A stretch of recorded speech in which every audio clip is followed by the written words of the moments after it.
سلامی آتشین از ما رسیده.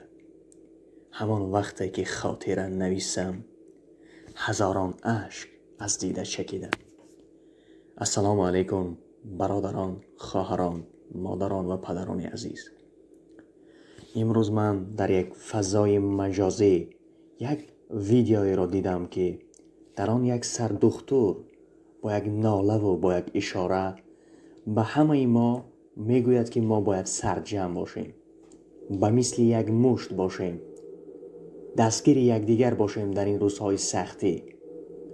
و اما این روزها میبینیم که بسیاری ها از ترس یک ویروسی کوچک میروند به هر کجا رست میشوند، میترسن از مرگ.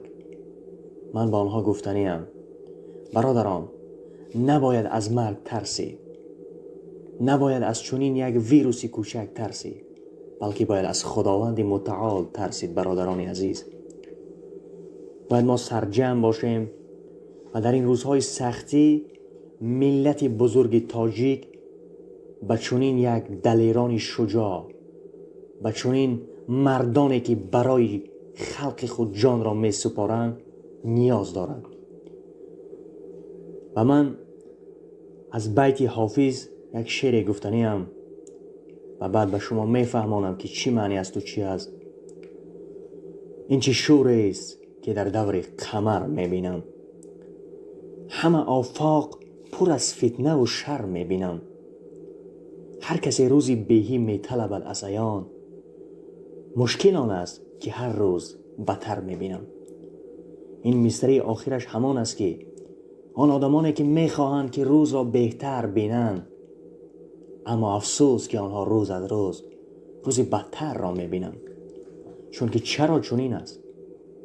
برای آن که ما سرجم نیستیم، ما اتفاق نیستیم. و من به این دخترانی که حاضر در ویدیو دیدم که با ناله و گریه اشاره میکند، میگوید که ای دختران، ای کارگردان عزیز و ای همکسبان، ما امروز سرجم باید باشیم، ما امروز دستگیر مردم باشیم و نه بلکه از این ترس و وهم گریزیم. چون که من خردسال بودم میگفتن که دخترها سوگند یاد میکنن، سوگند صداقتانه. کجا شد آن سوگند؟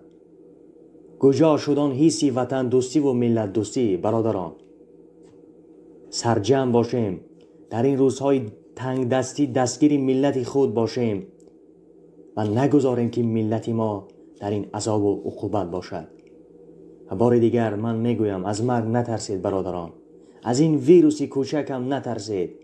این همش گذران است و ان شاء الله خواهد گذشت.